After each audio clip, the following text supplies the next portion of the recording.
What's up, Broncos country? Welcome back to the Broncos Podcast Network and YouTube for the latest episode of Broncos Now. As always, I'm your host, Sydney Jones. Coming up on today's episode, the Denver Broncos are set to host the Los Angeles Chargers for their final home game of the season. We'll hear today from head coach Sean Payton, plus Broncos lead writer Aric DiLalla joins the show for a game preview. All that and more coming up.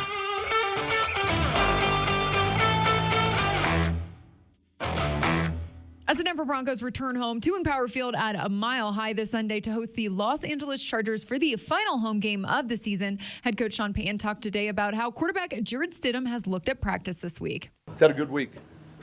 Look, so when you're the two, you take all the scout team reps and, you could see it. He's going against he's running carded plays, but when you start looking at the schemes in our league, there are a lot of, you'd say this is just like, and I think we're pretty deep at receiver with some of the guys we have on the practice squad, and there's a chance one or two of them might come up for this game. But I think he was sharp this week. And head coach Sean Payton went on to talk about how he was able to get Jarrett Stidham up to speed this week as he's not started in a regular season game since the end of last season. Like with Russ, the same way where you do a whole study on him. What are the things that you see him excel in, throws, and what are the things that what are his strengths, and then you kind of build this whole look. And I know I had a stretch with Drew, but yet, man, there was 5 weeks with Teddy, where, well, it wasn't the same type of plan. And, fortunately, we won 5-0 with him. And then we had a stretch with Taysom, and it was different, completely different from either of those two. And then, Trevor Siemian, and then Jameis till he got his AC. So part of that is the same way with Stiddy. What are these things that we feel like are his strengths? And certainly what are the things maybe that, and then build the plan, but also around the strengths of the receivers, that kind of thing. So, but the language, the terminology is just, Apple or Mac, or it's just the program you're on, how you call it. And lastly, Sean Payton talked about the importance of winning Sunday's game. Listen, we're playing for something. And you remember when I used that analogy, and I'm just, again, referencing a team. I know the coach well, and I referenced, the 1-6 Lions, and they flipped the script. And then, the final week of the season, they're trying to get their 9th win. And an hour before kickoff, they get eliminated before the Packer game. They're eliminated from the postseason. And they went out, won that game, finished 9-8. Now, do you think that mattered? It mattered a lot. And these games matter a lot. And especially as you're building and like we are. But this game is the one, to get to 9, you got to get to 8 first. So I think it matters a lot. And I think they understand that. And now it's time to take a look at this week's final injury report. Outside linebacker Baron Browning, tight end Greg Dulcich, wide receiver Cortland Sutton, and tackle Alex Palczewski have all been ruled out of Sunday's game. Plus, wide receiver Jerry Jeudy, wide receiver Marvin Mims Jr., and running back Dwayne Washington are all listed as questionable. Now joining me here inside the Broncos podcast studio for a game preview is Broncos lead writer Aric DiLalla. Aric, thanks for joining me. Week 17. Only 2 more game previews left of the regular season. I know, yeah. The regular season home finale. Yeah. It's been an up and down home slate, Sid. It has. Had 3 losses to start, 4 wins in a row, and then obviously a tough one last week against the Patriots. So hopefully we can end the home schedule here, regular season home schedule, on a high note, sweep the Chargers for the first time since 2019, have this, a better divisional record, and definitely move a step closer toward a 9-8 record. For sure. Well, Aric, we just finished looking at the injury report, and one guy I want to talk about specifically is wide receiver Cortland Sutton. He was ruled out for Sunday's game as he's been dealing with that concussion. First off, how does this impact the offense, and then who do you want to see step up in his place? Yeah, well, it sounded earlier in the week like Cortland was making progress. So that's good to hear. Obviously, concussion protocol is different for everybody. It takes time. You want it to take time and make sure these guys are okay before they come back. Definitely. So we'll see about his status moving forward next week. But certainly the Broncos missed him against the Patriots, right? And he went out, I believe it was that second drive where he tried to make a catch down the sideline, ended up hitting his head. The back of his head went back and hit the grass. And Joe Lombardi said, I think it was Thursday, that was a big deal that Cortland Sutton went out. And there's some guys they can miss some time and you're able to adjust and move forward. And some guys it really has a big impact on your offense, on your defense, whatever the unit might be. And Cortland Sutton's one of those guys where a lot of plays, a lot of packages are designed around him. He's been the number one receiver all year, really.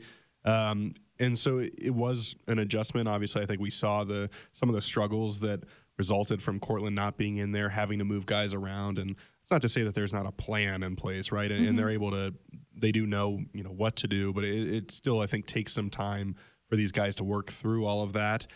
And by the fourth quarter, maybe they were able to do that a little bit. But I think you could tell what the absence of Cortland Sutton meant to that offense. Absolutely. They'll be without him again this week. Hopefully knowing, or at least having maybe an idea that he might not be available throughout the week can help the Broncos get a plan together, know that they might not have him. How do you get some of these other guys involved? Now, Sid, you might be without more receivers, right? Because Marvin Mims is also questionable. Yeah. He was added with a hamstring injury on Thursday, was limited Thursday, did not practice on Friday, which is never great, but still listed as questionable. Maybe there's a chance he goes. And then Jerry Jeudy did not practice Friday with an illness that is kind of sweeping its way around the locker room, I guess. He's getting a little sick, yeah. And so we'll just have to see with him if he's able to play. Justin Simmons missed Thursday with an illness. He was back Friday as a full participant. Dwayne Washington missed all 3 practices this week with an illness. So just hard to know how each guy's impacted, how severe it is. Sean Payton did say kind of he hasn't seen it in a while, kind of sweep through the locker room the way that this has. So let's maybe assume that Jerry Jeudy is able to go, and if he is, I think he'll be a big part of what you look to do offensively. Hopefully he feels better and is able to play. I think one of the goals for Jarrett Stidham on offense is to make these in rhythm throws, timing throws, get the ball out quick. We know that kind of plays in those anticipatory throws, play into what Jerry Jeudy does well. Without Cortland Sutton, you could maybe see him take a step forward, play a big role for this offense. If he can't go, Sid, then you've got to start looking elsewhere, obviously, if Marvin can't go. Brandon Johnson is a guy who is probably exceeded expectations this year in terms of the number of touchdowns he's been able to score. But then do you look at some practice squad guys? Elevate some guys. Sean Payton mentioned that could be an option. Philip Dorsett still on the practice squad. David Sills, Traquan Smith. Lil Jordan Humphrey is on the active roster, but is he able to make an impact? I mean, and there's some other guys as well, but it could be a situation where you need some unheralded guys to step up this week.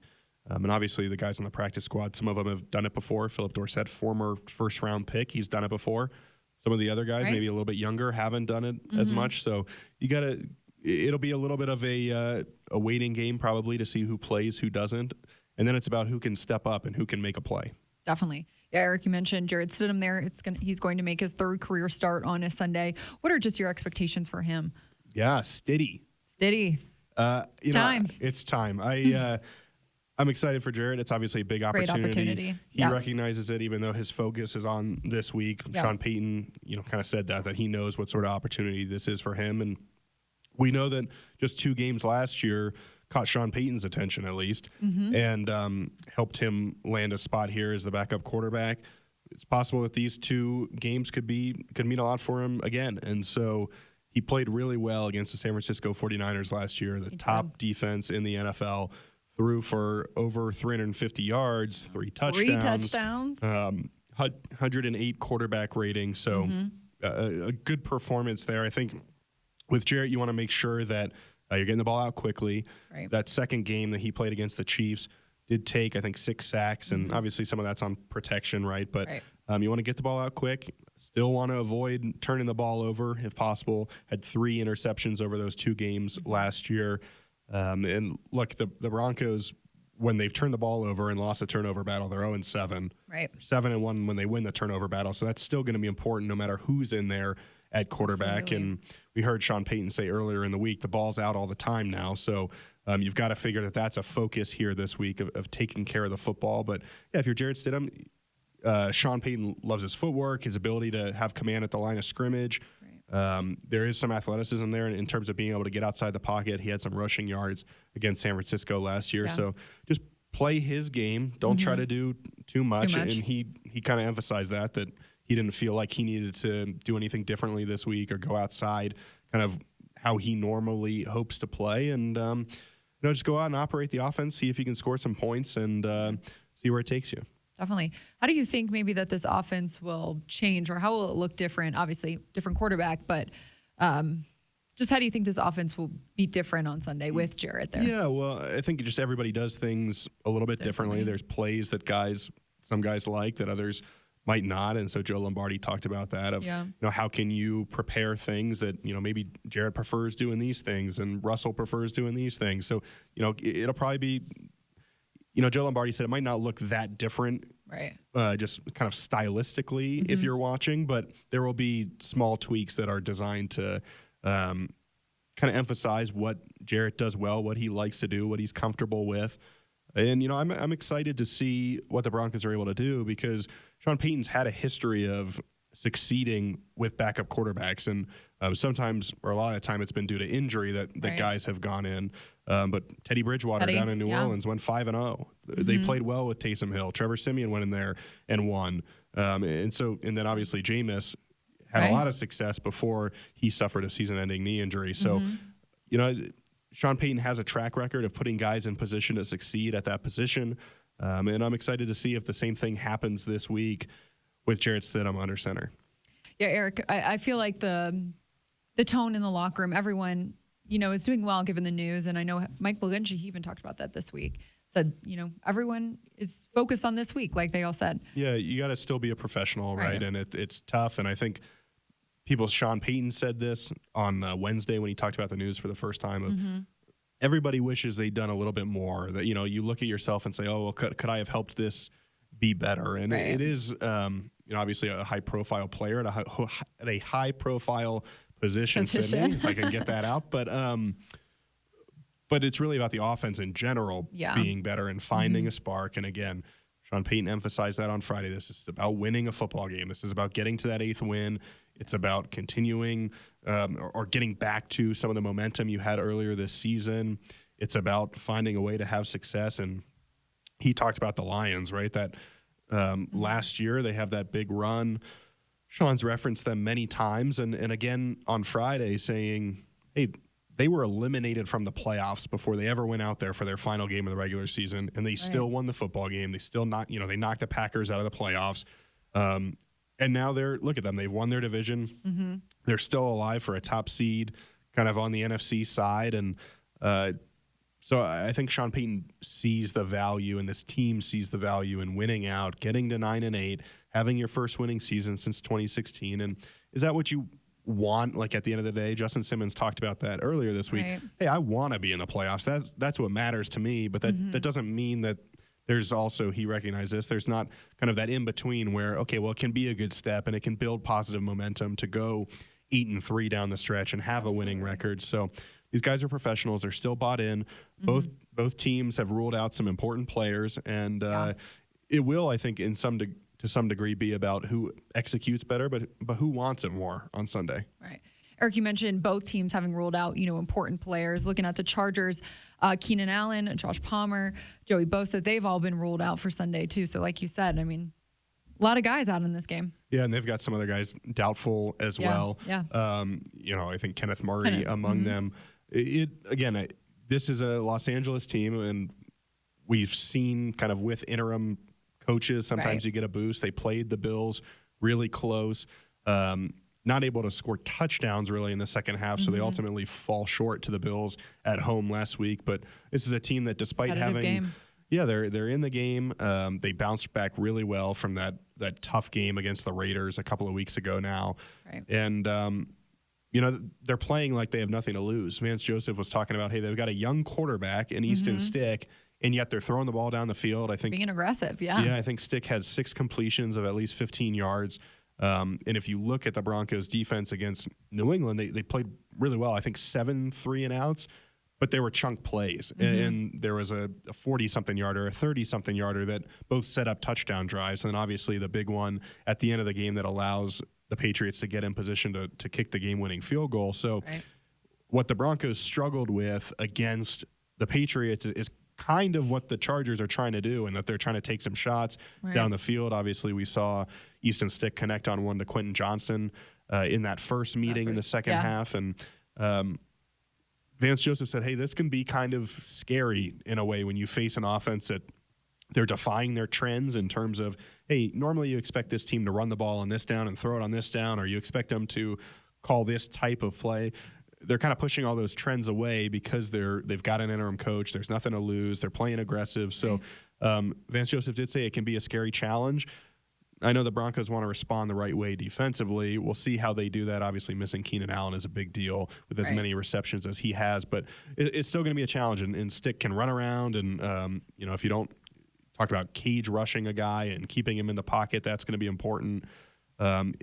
Despite the guys they're missing, it's still not going to be a cakewalk. It could be a kind of a back and forth game. We'll have to see. Yep. Eric, like we said, final home game of the season here for the Broncos. We've talked about how important it is going to be to finish the season strong here, but what really is just, I guess, the value in that? Yeah, well, I think 2 things. One, you're still alive, right? And so that matters. The Broncos have not been alive heading into the final weekend in a long time. I mean, even 2016, when the Broncos had their last winning record, they were eliminated on Christmas night playing the Patriots in Kansas City.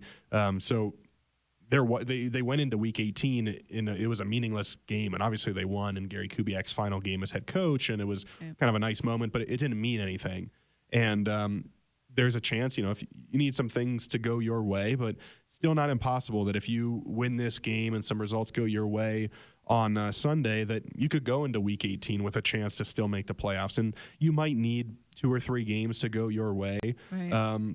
But who knows? And anything can happen. Anything can happen, and you've got to put yourself in position to make it happen. And so that's where it starts. That I think these guys know that there were opportunities earlier in the year that if you took advantage, one of those first 3 home games, or just this last week against New England, if you'd won one of those, you'd be in a better spot, and maybe you'd control your own destiny.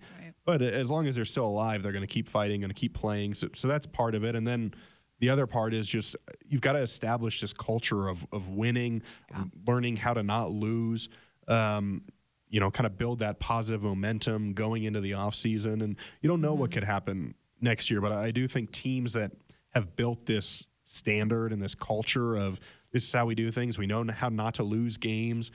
Sean Payton talked about 2/3 of the games in this league are lost before they're ever won. Can the Broncos keep working toward that? And with some positive momentum. Again, if you win these last 2, you're looking at, okay, we finished 8-3 over the course of the season. You expand that out over the course of the year, much better. You're looking at 11-12, that sort of kind of win category, or win total, rather. This year, you'd be looking at potentially a division title. So you've got to do it next year, right? But I do think it puts you in a position where you say, okay, look what we can do. Whereas if you lose the last couple or you split and you end up with a losing record, it might dim the momentum a little bit, and it doesn't take away from winning 5 in a row and beating the Chiefs or the Bills or the Browns at home. But I think it just changes kind of how you feel going into the offseason. So I think so too.